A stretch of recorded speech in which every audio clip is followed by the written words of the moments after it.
I hope you guys are ready, because today is the day that you're gonna unlock the pistol squat. What's up, guys? You already know we got a jam-packed video for you today. Make sure you stick around till the end, because when you unlock the pistol squat, then we're gonna talk about how we can start adding volume and getting into more advanced techniques.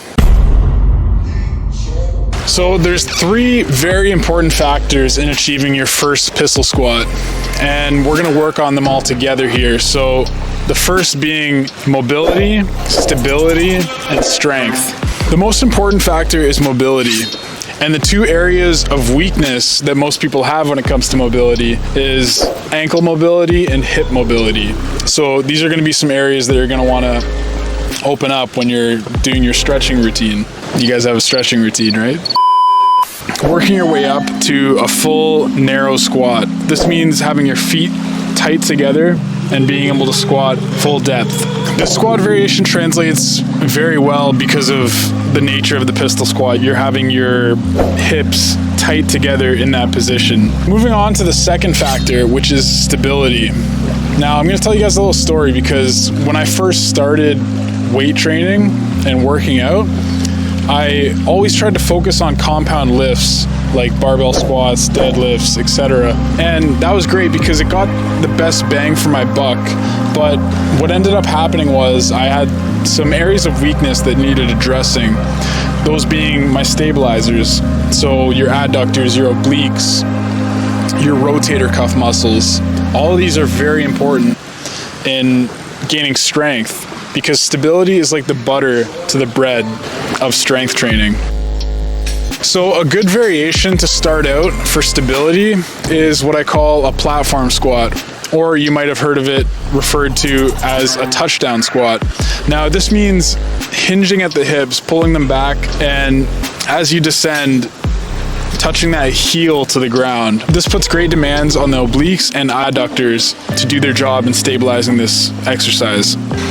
Now, eventually with this touchdown squat, you're gonna wanna start moving that platform up higher and higher until you can get into full depth. Once you're at full depth, this is the fun part, where we can start sweeping our leg into the movement, mimicking that pistol squat. And when you're doing this, you can start off on a 45-degree angle, eventually sweeping your leg up higher and higher.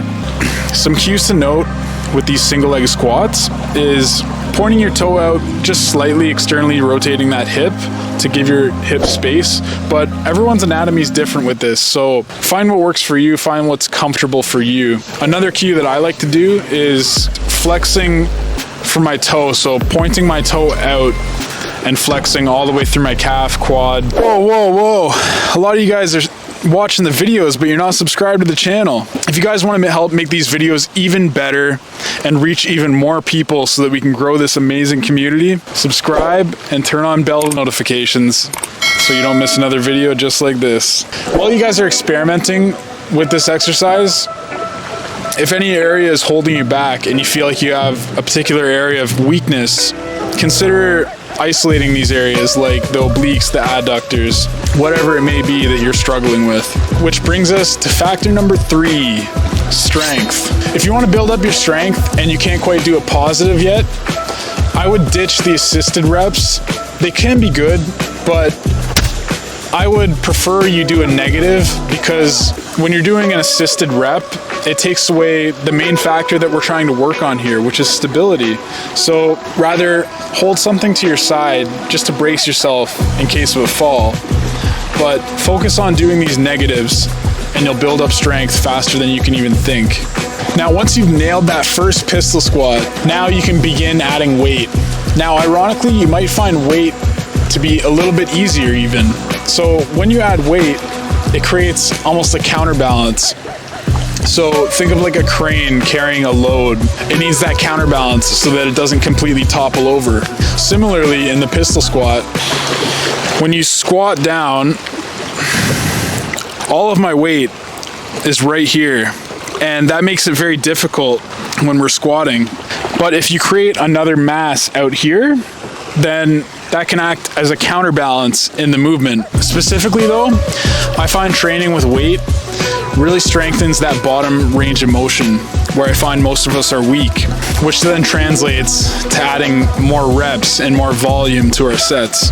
Now, it's very important to note that when doing these exercises and progressively overloading them, whether it be with reps or weight, it's very important to note you might want to leave a rep or two in the tank, just because if you're starting out and you're trying to train to failure every time, then this could pose a risk to straining your adductor, speaking from experience. So just be careful and listen to your body. Eventually you'll be able to push further and further, but in the early stages, you just want to make sure that you're not hurting yourself. Thanks for tuning in, guys. Put these into practice. Let me know how you do down in the comments below, and we'll see you next time.